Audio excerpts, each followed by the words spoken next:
আবাস ও সাংস্কৃতিক কেন্দ্রে উপস্থিত হয়েছেন। মহারাজজি আমাদের দক্ষিণ আফ্রিকার যে ডারবান কেন্দ্রটি রয়েছে সেখানকার প্রেসিডেন্ট।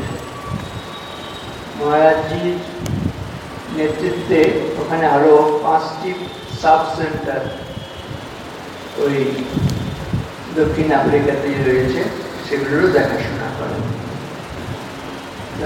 আজকে আমরা একটা বিশেষ সুযোগ পেয়ে গিয়েছি।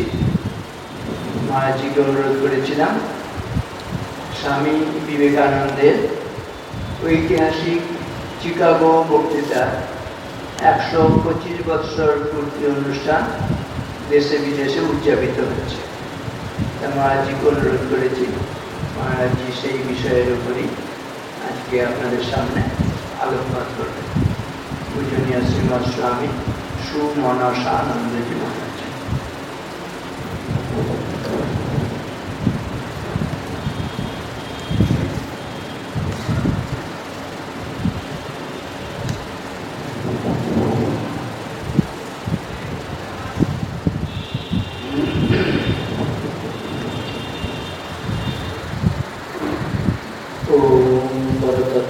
सदालिनो रामकृष्ण समाध्याय वीरो धर्म स्थापनरतो विदेशांतन्नाय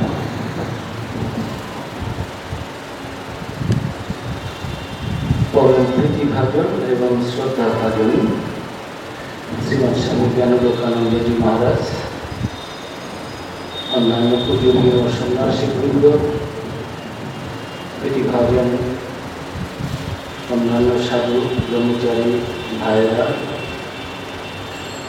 श्रद्धा मातृमंडली, श्रद्धा भाजन सुधी भक्तवृंद,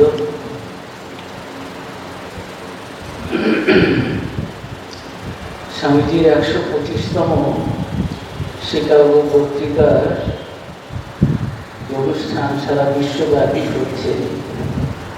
গত বছর থেকে শুরু হয়েছে।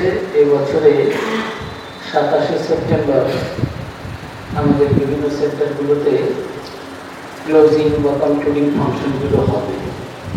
আমি যে দেশে রয়েছি ওখানে অনেকগুলো অনুষ্ঠান হয়েছে, হচ্ছে। এখানে আপনাদের কাছে আসার সুযোগ পেয়ে খুব আনন্দিত বোধ করছি।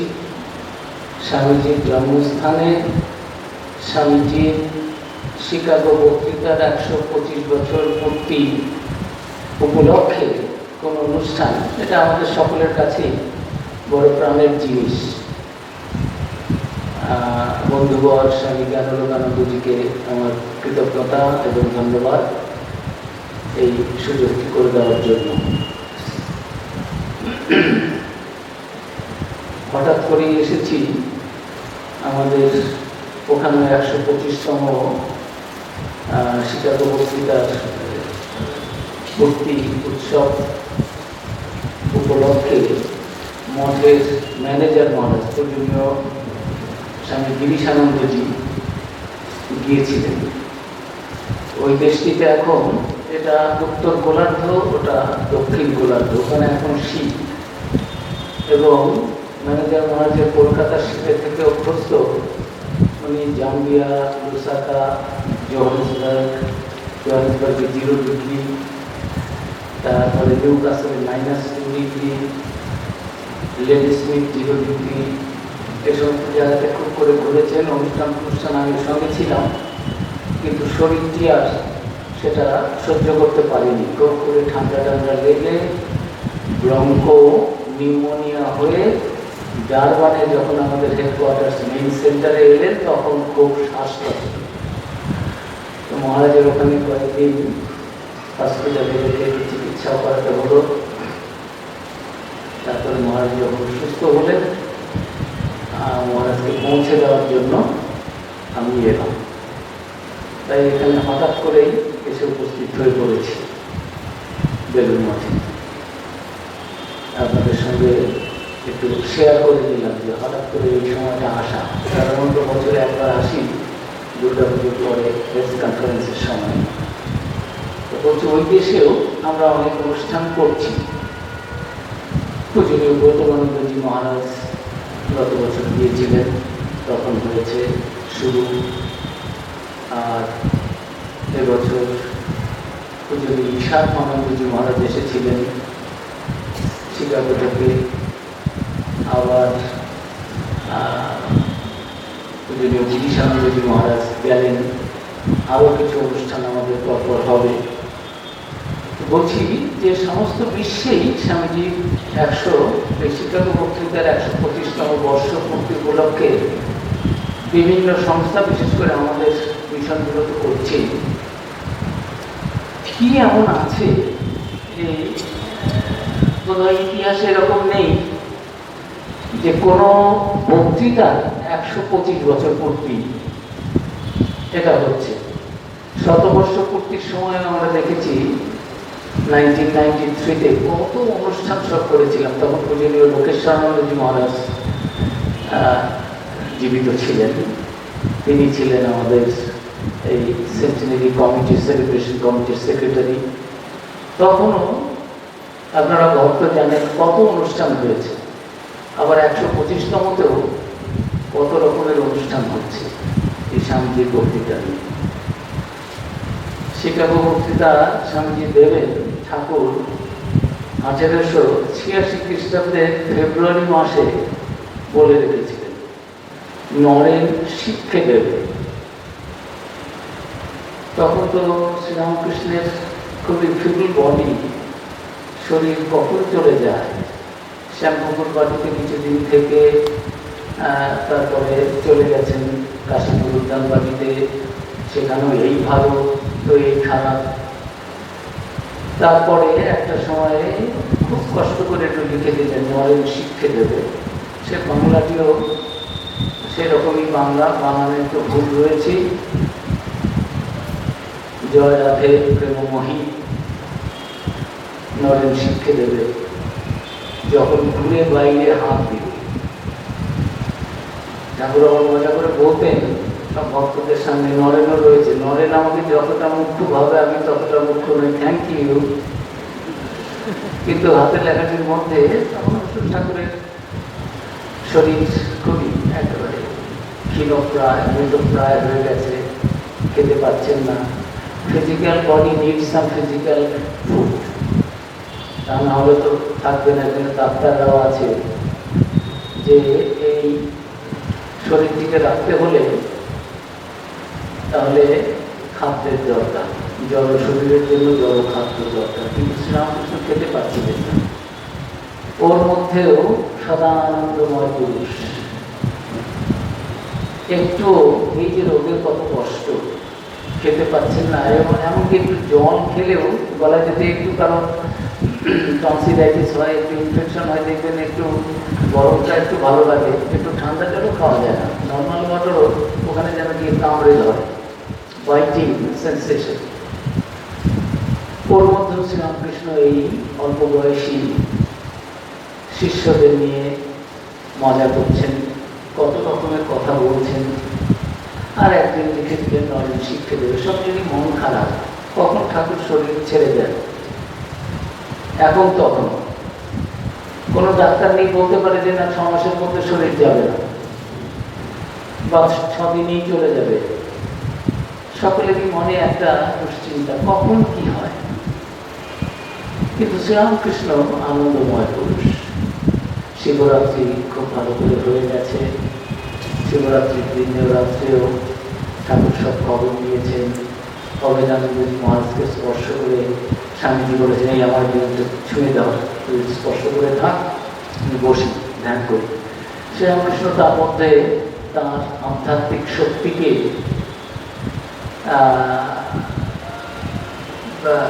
রাখছেন, তার মধ্যে ট্রান্সমিট করছেন স্বামীজির শরীরে। নরেন কিছুটা জানছেন, কিছুটা জানছেন না, কিন্তু আবার ভাবছেন দেখি ঠাকুরের কাছ থেকে কি পেয়েছি। ঠাকুর ঠিক খবর পেয়ে গেছেন। আবার তৃতীয় প্রহরে ডেকে নিয়ে বলছেন, একটু না জমতেই খরচা করছিস, এখন নয়, এখন নয়, সময়ে মায়ের অনেক কাজ হবে। কি করেছিস ওই ছোঁড়াটার তো খুব খারাপ অবস্থা করে ফেলেছি, যা হোক ওর অদেষ্ট ভালো, এবারটা বেঁচে গেল। এরকম আর বলিসনি নরেন। নরেন আর কি বলবেন, লজ্জা কিছু বলতে পারছি না, ঠাকুরকে উত্তর দিতে পারছি না। কিন্তু শক্তি সঞ্চার শ্রীরামকৃষ্ণ করেছিলেন, তার মধ্যে তিনিও সেটা পরীক্ষা করে দেখছেন যে শ্রীরামকৃষ্ণ কি দিয়েছেন। অনেক কথাই তো বলেছেন ঘর বন্ধ করে, সেগুলো গুরুও প্রকাশ করেননি, স্বামীজিও বলেননি, কিন্তু মোটামুটি বোঝা যায় ভবিষ্যৎ সংঘ কি হবে, নরেন্দ্রনাথের আবির্ভাব কেন, কি তার দায়িত্ব কর্তব্য, আমি কাজ করবো না, মায়ের কাজ তোকে করতেই হবে, তা নাহলে তোর মুক্তি নেই, আমি সমাধিতে থাকবো। শ্রীরামকৃষ্ণ বললেন, ছি ছি ছি নরেন, অত ছোট তুই নোস।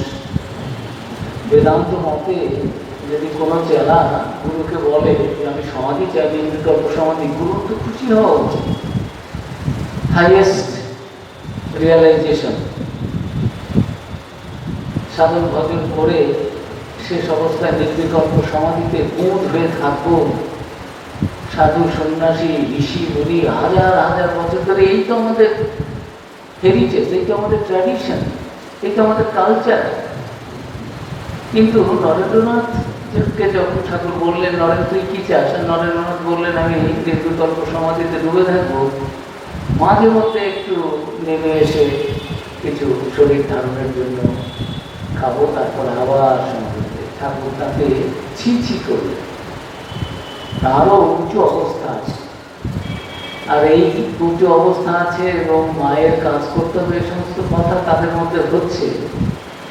অন্যরা এত কিছু বুঝতে পারছেন না, আর সকলেরই মন খারাপ, ঠাকুরের কখন শরীর চলে যায়। কিন্তু ঠাকুর লিখে দিলেন নরেন শিক্ষে দেবে। নরেন কি শিক্ষে দেবে, কাকে শিক্ষে দেবে, কোথায় শিক্ষে দেবে, কিচ্ছু নেই, সব উচ্চ। কিন্তু সেই কথাটি বলে গেল 1892 সালে স্বামীজি যখন ম্যাড্রাসে ঘুরছেন।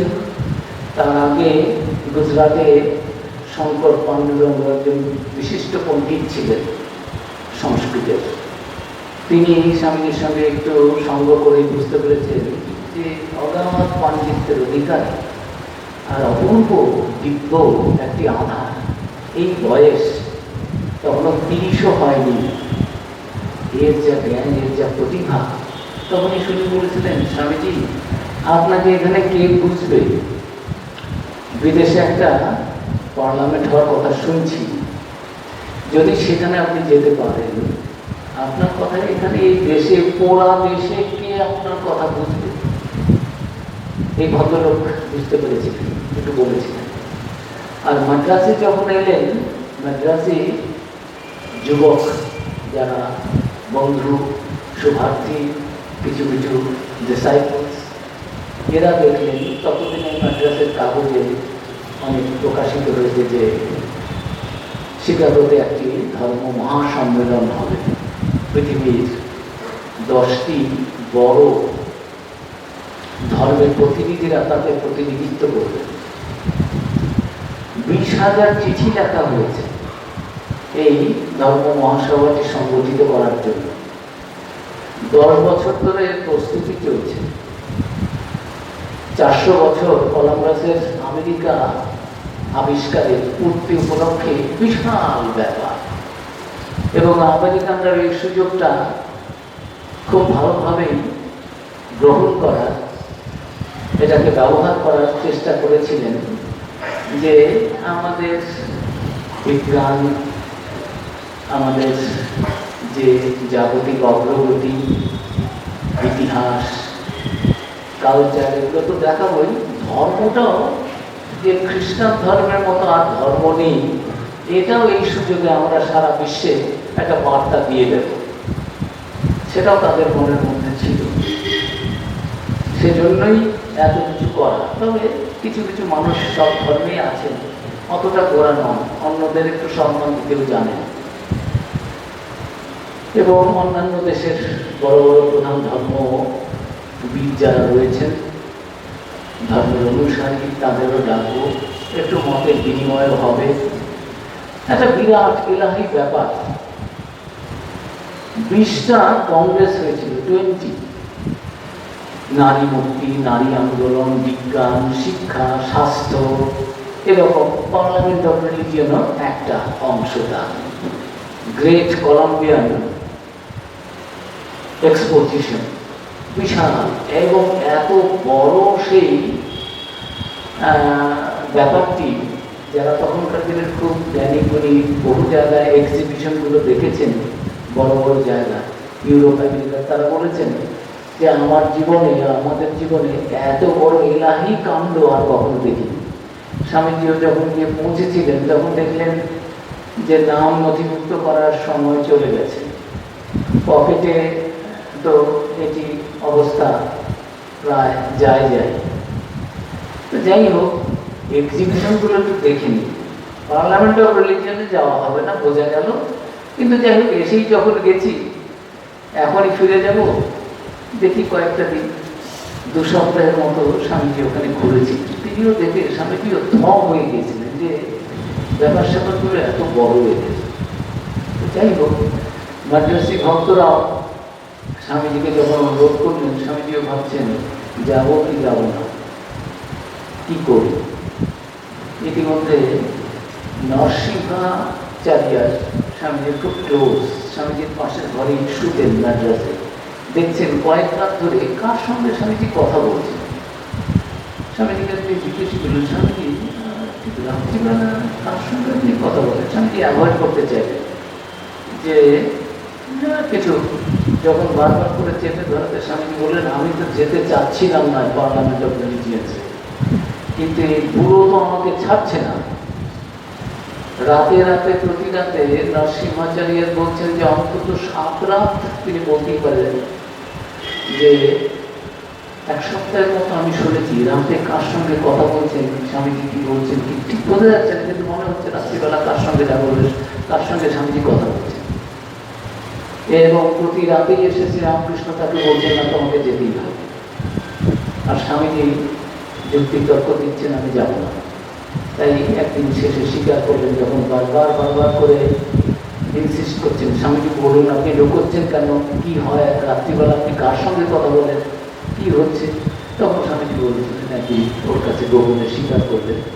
স্বামী শঙ্করানন্দ মহারাজ, আমাদের 6th প্রেসিডেন্ট, উনি এটা বলেছেন যে অনেক কিছুই কিন্তু প্রকাশ হয়নি। আমি নরসিংহাচার্যের কাছ থেকে নিজে শুনেছি, নরসিংহাচার্যের পাশের ঘরেই শুতেন, এবং স্বামীজিকে প্রশ্ন করা যে স্বামীজি অ্যাভয়েড করতে চেয়েছিলেন, শেষে বলছেন ঠাকুর বলছেন তোমাকে যেতে হবে, এবং তোমার বক্তৃতা অনেক মানুষ শুনবে,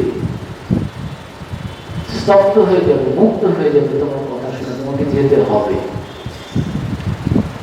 তাই এই কথাগুলো তখন স্বামীজি একটু মনে মনে ঠাকুরের কাছ থেকেও পেলেন। তারপরে আমার একটু সন্দেহ হলো, সত্যি যাবো, আমি নিজের থেকে যাচ্ছি না তো, না ঠাকুরই আমাকে যেতে বলছেন। আচ্ছা, মা তো রয়েছেন, ঠাকুর নেই, মায়ের কাছ থেকে একটা মতামত নিয়ে দেখি, অনুমতি নিয়ে দেখি। সারদানন্দজিকে চিঠি লিখলেন, মাকে চিঠি লিখে চিঠি পড়ে শোনো, মায়ের অনুমতি না, আমাকে ঠাকুর দেখাচ্ছেন, সমুদ্রের মধ্য থেকে দেখতে পাচ্ছি ঠাকুর ডাকছেন, ওই দিকে যেতে হবে, এরকম একটা পার্লামেন্ট অফ রিলিজিয়ন্স এরকম হচ্ছে, এখান থেকে যেতে বলছে, আমার মন থেকেও দেখতে পাচ্ছি যেন ঠাকুর আমাকে ইশারা করছেন, becoming May to attend that world parliament of religion. কিন্তু যাবো কি যাবো না, মার কাছে তুমি জিজ্ঞেস করো, গোটা ঘটনাটা খুলে বলো, মা কি বলেন। সাধারণত মাকে বললেন, মা শুনে সঙ্গে সঙ্গে উত্তর পেলেন না, বললেন ঠিক আছে আমি একটু ভেবে বলছি। 2 দিন সময় নিয়ে মা বললেন হ্যাঁ।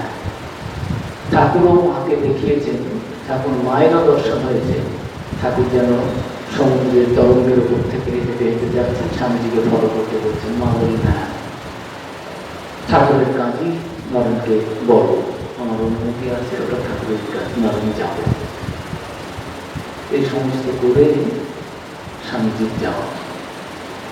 আর মাউন্ট আবুতে তুরিয়ানন্দজি যখন ছিলেন স্বামীজির সঙ্গে, সেখানেও আমরা জানতে পারি যে স্বামীজি তুরিয়ানন্দজিকে বলেছিলেন, হরি ভাই এখানকার জন্যই সব হচ্ছে, ও দেশে যা হচ্ছে, আমেরিকাতে যা হচ্ছে, পার্লামেন্ট অফ রিলিজিয়ন যেটা হচ্ছে, সব এখানকার জন্য। কয়েক মাস আগে 31শে মে তিনি রওনা হলেন 1893। তারও কয়েক মাস আগে মাউন্ট আবুতে, তখনও পার্লামেন্টের অনেক মাস দেরি, এবং কিভাবে যেতে হয়, নাম নথিভুক্ত করাতে হয়, কিছুই স্বামীজি জানেন না। তবুও মনের মধ্যে তার ছিলই যে এটা ঠিক যা হচ্ছে এখানকার জন্য। শেষ পর্যন্ত তো গেলেন। যাওয়ার পথে ভ্যাঙ্কুভার থেকে শিকাগো যাওয়ার পথে ট্রেনে এটি সানবম, তার সঙ্গে পরিচয় হলো। সে ভদ্রমহিলা বিদুষী, তাকে অনেকেই চেনেন শিক্ষিত মহলে, পণ্ডিত মহলে। তিনিও লেখালেখি করেন। তিনি বলেন, স্বামীজি আমার ওখানে গিয়ে আপনি যদি আতিথ্য গ্রহণ করেন তাহলে আমি খুব খুশি হব। স্বামীজি সবিনয়ে প্রত্যাখ্যান করলেন এবং বললেন, আমি তো শিকাগো যাবো, আপনি বস্টনে যাবেন, তবে হ্যাঁ পরে চিন্তা করে দেখবো, আমি তো একটু শিকাগোতে যাবো। শিকাগোতে গিয়ে দেখলেন সে অফিস কোথায় কেউ বলতে পারে না। খোঁজ খবর নিলেন, জানা গেল যে ওটা সেকেন্ড উইক অফ সেপ্টেম্বরের আগে খুলবে না। তারপরে যারা বলতে চান তাদের নাম রেজিস্ট্রেশন সব হয়ে গেছে, এবং যারা বলতে এসেছে তাদের কোনো না কোনো প্রতিষ্ঠিত এস্টাবলিশ অর্গানাইজেশন তাদের রিকমেন্ড করেছে। স্বামীজির কোনো রিকমেন্ডেশন নেই। কোথায় উঠবো, কোথায় বলবো, কি ব্যাপার, সমস্ত কিছু ব্যাটার্জি ভক্তরা খুব উৎসাহী। স্বামীজির এমন মেধা, কিন্তু পাশ্চাত্য দেশে সব কিছুর একটা নিয়ম কানুন তো রয়েছে। ওখান থেকে আমাদের স্বামীজি এত ভালো বলছেন, এত বড় পণ্ডিত, এত ত্যাগী, এত গুণী, সবই আমাদের কাছে। কিন্তু বিদেশে একজনকে যে কোনো একটা পার্টিকুলার রিলিজিয়নকে রিপ্রেজেন্ট করতে হলে তার যে কতগুলো সিস্টেমেটিক মেথড রয়েছে, সেই জিনিসগুলো ব্যাটার্জি ভক্তদের জানা ছিল না। স্বামীজির তো সেদিকে মনই নেই, এই জাগতিক বুদ্ধি এগুলো। তা সেই অবস্থায় গিয়ে স্বামীজি ওই ঘুরে ঘুরে তখন দেখছিলেন। কিছুদিন দেখে তখন মনে হলো যে পকেট তো শেষ হয়ে যাচ্ছে। এখন ওই ভদ্রমহিলা বলেছিলেন, এরাও বলছে বস্টনের দিকে হোটেলগুলো একটু কম দামে, শিকাগোতে এত দাম কোনো জায়গায় জায়গা নেই, আর খুবই ব্যয় সাপেক্ষ। সেটা স্বামীজির পক্ষে ব্যয় সংকুলন করা মুশকিল। সামান্য কিছু টাকা পয়সা যা জোগাড় করে নিয়ে গিয়েছিলেন, এরা দিয়েছে। সেইভাবে গিয়ে ওই দেশে বিদেশ বিভূতিতে পৌঁছে ওখানে একটা হোটেলে থাকা। স্বামীজি দেখলেন এর থেকে বস্টনের দিকে যাই, মনে পড়ে গেল ভদ্রমহিলাও তো আমাকে নেমন্তন্ন করেছেন। তার সঙ্গে যোগাযোগ করে বস্টনে গেলেন। তিনিও খুব আগ্রহ করলেন। সেখানে গিয়ে প্রফেসর জন রাইট, তিনি হার্ভার্ড ইউনিভার্সিটির গ্রিক ক্লাসিকের অধ্যাপক, খুবই স্বনামধন্য, এবং তার বন্ধুরা এই পার্লামেন্ট অফ রিলিজিয়ন্সের শিকাগোতে যারা দায়িত্বে রয়েছেন, চেয়ারম্যান, প্রেসিডেন্ট, এদের অনেকেই কর্তা ব্যক্তিদের মধ্যে তার পরিচিতি ছিল। সেখানে প্রফেসর রাইটের সঙ্গে একটু কথাবার্তা আমার বয়স, ঠিক শঙ্কর পাণ্ডুরঙ্গের মতো, যিনি 1 বছর আগে গুজরাটের স্বামীজিকে বলেছিলেন যে স্বামীজি এখানে আপনাকে কে বুঝবে, ঠিক যেন সেই কথারই ইকো, প্রতিধ্বনি আমরা শুনতে পাই সেই হার্ভার্ড ইউনিভার্সিটির প্রফেসর জন রাইটের আলোচনা থেকে। তিনি স্বামীজিকে বলেন, Swamiji, who will understand your wonderful ideas here? You must speak in the world's parliament of religion. Swamiji তখন বললেন, ওই জন্যই এসেছিলাম যে বাবা, এখন আমাকে জ্ঞান দেওয়া হচ্ছে, ওই জন্যই এসেছি, কিন্তু কে পৌঁছে আমাকে? আমার কোনো ক্রেডেন্সিয়াল নেই, আইডেন্টিটি কার্ড নেই, আমি যে রিপ্রেজেন্ট করবো হিন্দুজমকে, সেজন্য কোনো প্রতিষ্ঠিত সংস্থা থেকে লিখিত রেকমেন্ডেশন জমা দিতে হবে, তার ডেট পেরিয়ে গেছে, আমাকে ঢুকতে দেবে কেন? কি করে আমি যাবো? স্বামীজি সরলভাবে সত্য কথা বলে দিয়েছেন ভদ্রলোককে, যে এসেছিলাম তো সেই জন্যই, কিন্তু ঢোকারই তো পারমিশন নেই। সে ভদ্রলোক শুনে বললেন, Swamiji, asking you for a credential is like asking the sun what right it has to shine on us. আপনাকে একটা পরিচিতি পত্র চাওয়া যে আপনি বক্তৃতা দিতে পারবেন কিনা, কি বলবেন কি না বলবেন, প্রত্যেকে এসেছেন, আপনার কাছে পরিচিতি পত্র চাওয়া। এই জন্য সূর্যের কাছে, সূর্যকে জিজ্ঞেস করা যে সূর্য তুমি একটা সার্টিফিকেট নাও তো দেখি, কোথায় কোথায় আগে তুমি আলোকিত করেছো, তোমার আলো দেওয়ার ক্ষমতা আছে কিনা আগে দেখিনি। তো সেই রকম আপনি এত ভাবছেন কেন বলে নিজে একটা লিখে দিলেন স্বামীজির সঙ্গে। স্বামীজি সেটাও হারিয়ে ফেললেন। ট্রেনে যখন আসছেন শরীরের দিকে কোনো মনই নেই, দেহবোধ রাহিত্য। শ্রীরামকৃষ্ণের ছিল একেবারে, তার কাপড়ের কোনো ঠিক থাকতো না। আর হৃদয় বলতো, মামা তোমার লজ্জা করে না, তুমি বামুনের ঘরে জন্মেছ, পৈতেটাও ঠিক রাখতে পারো না, তুমি জব ধ্যান করো করো, পৈতেটাকে ঠিকঠাক রেখে করো না। ঠাকুর বলতেন তোকে ঠিক করে বোঝাই। আর একটি খুব সুন্দর শব্দ ব্যবহার করতেন তালব্যস্য দিয়ে, সেটি দিয়ে বলে যে ওই অবস্থা যদি তোর হতো তাহলে তুই বুঝতি যে ঠিক পৈতেটাকে কি করে ধরে রাখতে। শরীরেই মন নেই, কোথায় ধুতি আর কোথায় পৈতে। স্বামীজিরও তখন এমন অবস্থা, মন এত ঊর্ধ্বমুখী। সার্টিফিকেটটা একটা চিঠি দিয়ে দিয়েছেন ভদ্রলোক, সেটা উনি হারিয়ে ফেলেছেন। এসে পৌঁছলেন ঠিক একদিন আগে শিকাগো। পৌঁছে দেখছেন কিছুই কেউ বলতে পারছে না, কোথায় সেই ধর্মসভার অফিস। আর ওই কাপড় চোপড় দেখে কেউ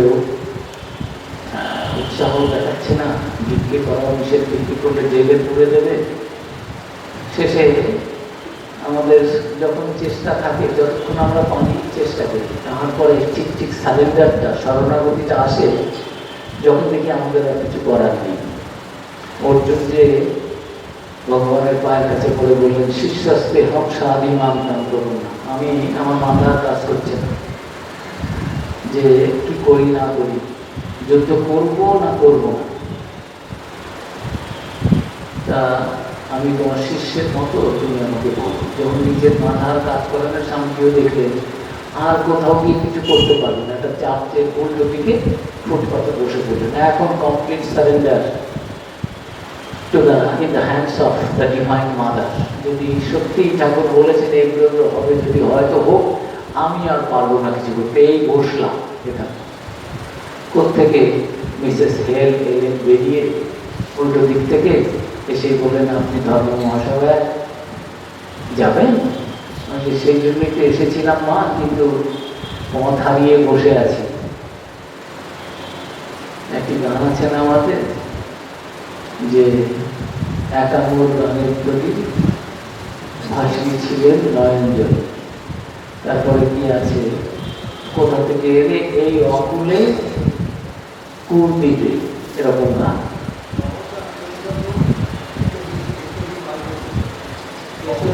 বলে সহসা সহসা কে বাইরে বলে ভাসিয়েছিলেন নয়ন জলে। স্বামীজিরও তখন সম্পূর্ণ সারেন্ডার এসে গেছে। আমাদের চেষ্টাটা ততক্ষণ যতক্ষণ পারি, আমার বুদ্ধিতে, আমার শরীরে, আমার শক্তিতে যখন দেখি আর হবে না, তখন স্বামীজিও দেখলেন যে আর পারবো না, এখন এখানে বসে পড়ি, যা হওয়ার হবে। ঠিক মায়ের মতো দৈবী উপস্থিতি সেই মিসেস হেল এলেন, এসেই বললেন আপনি ধর্ম মহাসভায় যাবেন? মানে হ্যাঁ, সেই জন্য তো এসেছিলাম। জামা কাপড়গুলো নোংরা হয়ে গেছে। আগের দিন সারা রাত ওই একটা বাস্কেটের মালগাড়ির মধ্যে ছিলেন, কোনোরকম শিকাগো শীতে চিটচিট করে কেঁপে কেঁপে। নোংরা সেরকম নেই, খাবার টাবার রোদে নেই। ভদ্রমহিলা এসে মায়ের মতো বললেন আসুন, ওদের সঙ্গে আমার পরিচয় আছে, আসুন আগে আমার বাড়িতে আসুন, একটু ফ্রেশ হয়ে নিন, স্নান টান করে নিন, একটু খাওয়া দাওয়া করুন, আমি আপনাকে নিয়ে যাব। তো এইরকম আমাদের একটা কথা আছে যে ম্যান প্রপোজেস গড ডিসপোজেস। আমি যখন এটা ছোট সময় পড়তাম, তারপরে মনে হলো এটা যেন খুব নেগেটিভ। সাধু হওয়ার পরে দেখলাম যে ভগবান এমন কিছু করেন না যে আমরা একটা কিছু ভালো ভাবি আর ভগবান সবসময় রেডি হয়েই আছেন ওটাকে ডিসপোজ করবে, যাতে না হয়। মনে মনেই একটা যোগ করলাম, man proposes god disposes, but what god proposes none can dispose. এটা আমার একটা অনুভূতি হলো, একবার এক বক্তৃতায় বললাম, সে মালদাতে। তো সেখানে বিএড কলেজের প্রিন্সিপাল ছিলেন এক ভদ্রলোক, ছেলেরা আমার ছাত্র ছিল। তো তিনি বললেন, মহারাজ কি বললেন, কি বললেন? আমার পরে ওনার বক্তৃতা আমি বলছিলাম, এই বলুন এটা তো ম্যান প্রপোজেস গড ডিসপোজেস, তারপরে আপনি কি বললেন, but what god proposes none can dispose. এটা কোথায় পেলেন? আমি বললাম, এটা আমি যোগ করে দিয়েছি। নাহলে খুব নেগেটিভ মনে হয়, যেন সবসময় আমরা কিছু ভালো ভাবি, আর ভগবান যেন একটা লাঠি নিয়ে বসেই আছেন আমাদের ইচ্ছেটাকে নষ্ট করে দেওয়ার জন্য, সেটা যাতে বাস্তবায়িত না হয়। এরকম তো ভগবান আচ্ছা, কিন্তু এটা তো কোথাও পাইনি না, কোথাও পাননি, এটা মনে এলো বললাম, আচ্ছা এটা তো নতুন জিনিস একটা শুনলাম। তো ওখানেও ভগবান একটা পরিকল্পনা করে রেখেছেন যে এরকম ভাবে তিনি যে স্বামীজি সেই শিকাগো ধর্ম মহাসভায় উঠবেন। এত রকমের বাধা বিপত্তি, কোন রকমের সাহায্য নেই। এনি বেসান্তের কাছে গিয়েছিলেন একটা সার্টিফিকেটের জন্য, ম্যাড্রাসে যখন ছিলেন থিওসফিক্যাল সোসাইটি, তখন তাদের কাছে গিয়ে বলেছিলেন যে আমি ওই দেশে যেতে চাচ্ছি, আমার তো কেউ চেনা পরিচিত কেউ তো নেই, আপনার তো অনেক চেনা জানা বিদেশে, আমেরিকা ইউরোপে, আপনি একটু লিখে দেবেন আমেরিকা কোথায় কত কিছু দেশ। The first time I am going to the United States, can you help me? কি help?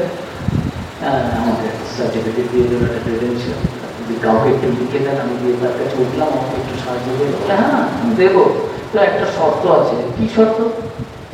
You have to represent my theosophical society.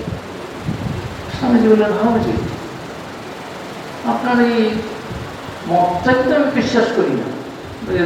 Door is open.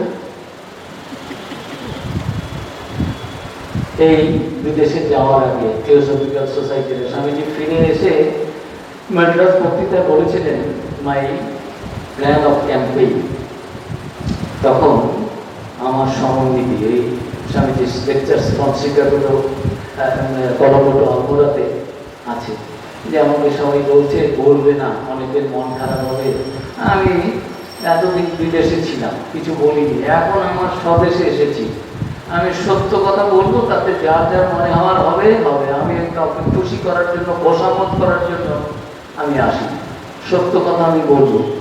কে কতজন আমাকে সাহায্য করেছে, 4 বছর পরে দেশে ফিরেছি, অনেকেই বলছে বিদেশে এই যে শিকাগো বক্তৃতা এবং তার পরবর্তী যে সাফল্য স্বামী বিবেকানন্দ অর্জন করেছেন, এ সমস্ত তো এই ব্রাহ্ম সমাজরা করে দিয়েছে, আর থিওসফিক্যাল সোসাইটি এরা করে দিয়েছে। They made the background and everything, assistance, logistics, তাই স্বামীজি শুধু বক্তৃতাটা দিয়েছেন, এভরিথিং দেখি।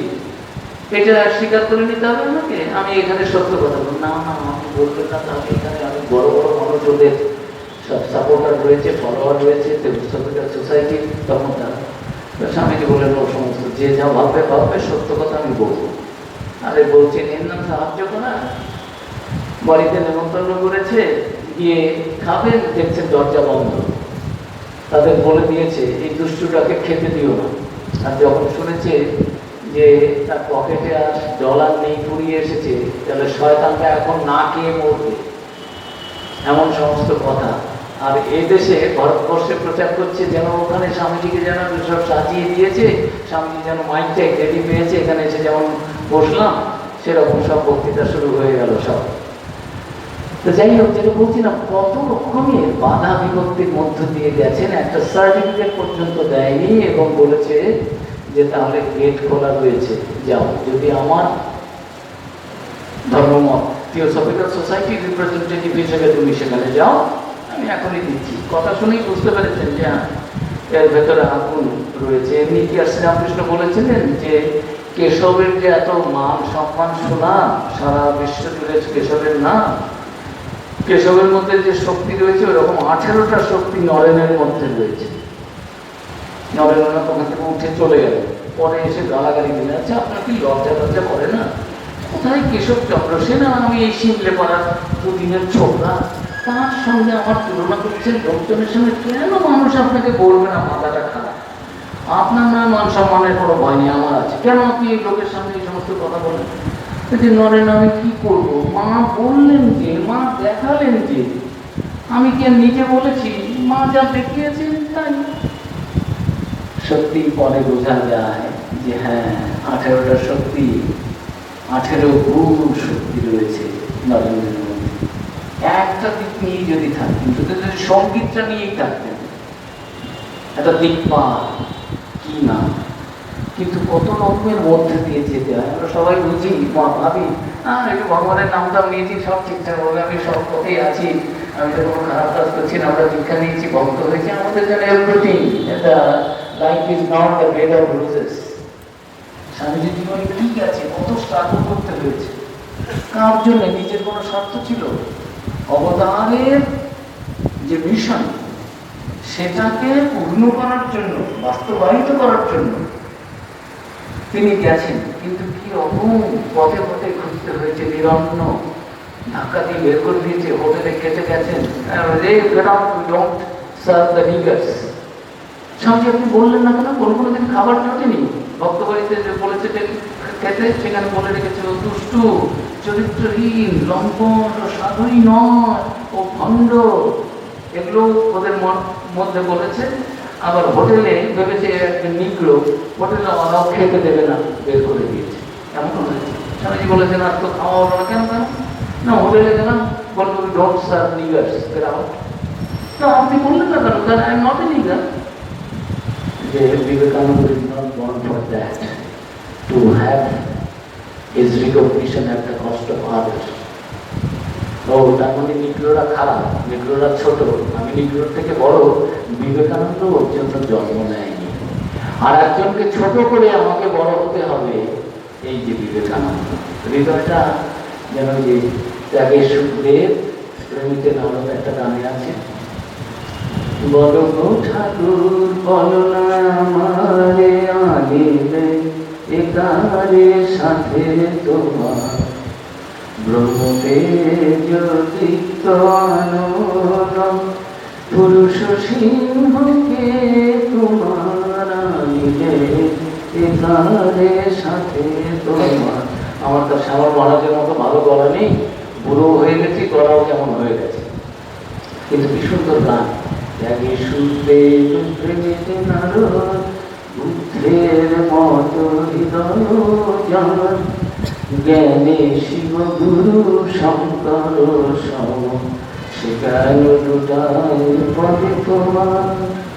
বুদ্ধের মতো হৃদয়, একটা ছাক শিশুকে রাজা আর বেরো না, আমার গলাটা না হোক তবু, আর একটিও ছাক শিশুকে আর হত্যা করো না, বলি দিও না। ছাড়া বলি দিয়ে তোমার পুণ্য হবে তো? আমি তো বুদ্ধ, আমি তো আলোকিত, আমাকে বলে দিলে তাহলে আরো তোমার কত বেশি পুণ্য হবে, তুমি আমাকে বলে দাও। একটা ছাক শিশুর প্রাণ রক্ষার জন্য নিজের প্রাণকে দিতে চেয়েছেন বিবেকানন্দ। সেরকম যে অন্যকে ছোট করে বিবেকানন্দ বড় হবে, সেজন্য বিবেকানন্দের জন্ম হয়। তো এইরকম করে উনি দেশে কাটিয়ে এসেছেন। বলেছেন আর কি বললেন, নরেন শিক্ষা দেবে, কি শিক্ষা দেবে? সারা বিশ্বে যান এখনো পর্যন্ত 125 বছর আমরা দেখছি, 150 বছর আরো কত বড় কি হবে, 200 বছরও আরো কি হবে। ইতিহাসে এমন কোথাও আমার জানা নেই, অন্য যার পণ্ডিতদের ভর্তি করি তারা লেখেন, বলেন যে কোন একটা বক্তৃতা 125 বছর এই রকম সমস্ত বিশ্ব জুড়ে নিজের থেকে মানুষ কিছু সেটা পালন করে, যেন আমরা একটা ধর্মকর্ম করছি, যেন আমি কিছু একটা করলাম। স্বামীজির শিকাগো বক্তৃতার 125তম বর্ষ, 100তম বর্ষ পূর্তি করে যেন আমারও কিছু একটা দাম থাকলো, আমি একটা মনুষ্যত্বের যে একটা বোধ সেটা আমি পরিচয় দিলাম, আমিও মানুষ। এই স্বামীজির বক্তৃতা কি তার মধ্যে আছে? Sisters and brothers of America বললেন, তারপরে কি বললেন, কথার মধ্যে কি আছে? মানুষজন তো বসেই ছিল যেন পাগল হয়ে, শ্রীরামকৃষ্ণের কথা কিছু বলেননি, কোনো কিছু নয়, শুধু sisters and brothers of America.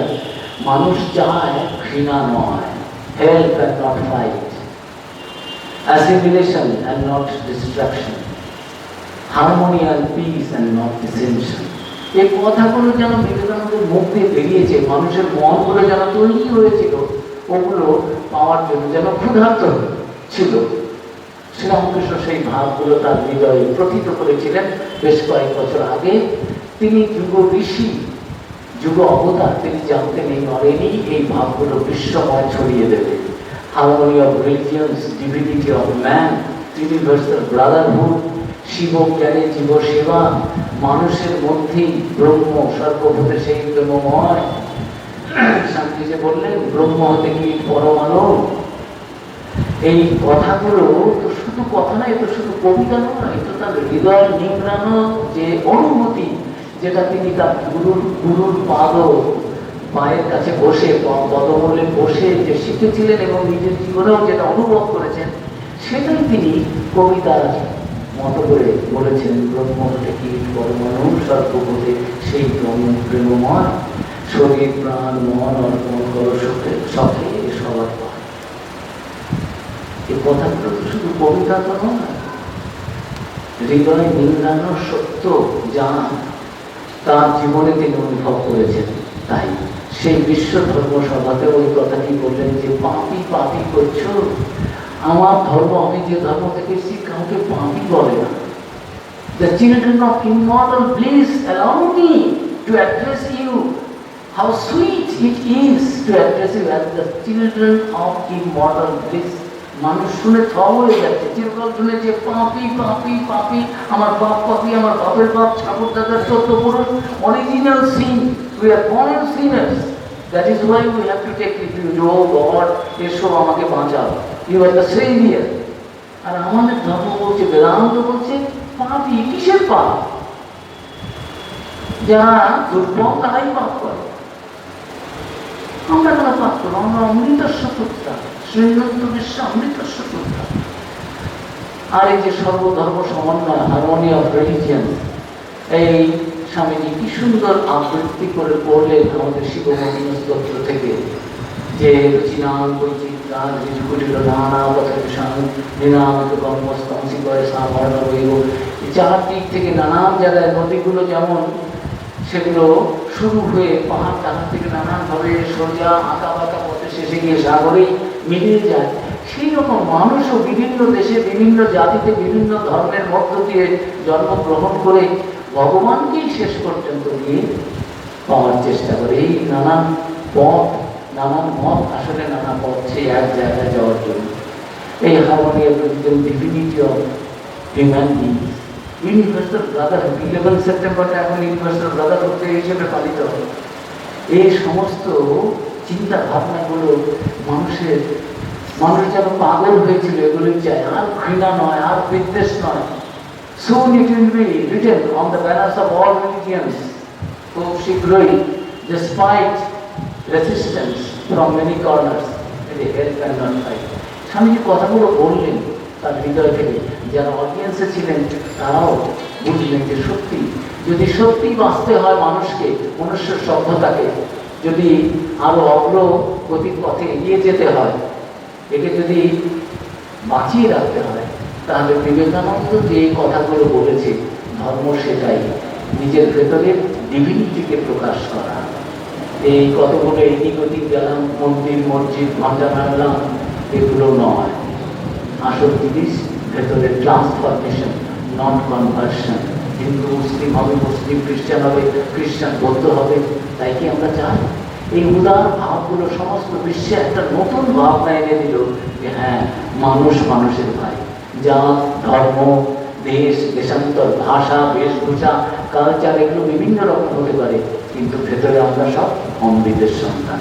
আর ধর্ম হচ্ছে সেই অমৃতত্ব প্রকাশের চেষ্টা করা, প্রতিটি কাজের মধ্য দিয়ে, চিন্তার মধ্য দিয়ে। এই সমস্ত ইউনিভার্সাল চিন্তাগুলো এত সর্বজনীন, বিশ্বজনীন, যে রোমারোরা বললেন যে in the parliament of religions all spoke of their own gods and goddesses. It was he, Swami Vivekananda, who spoke of the gods and goddesses of all religions.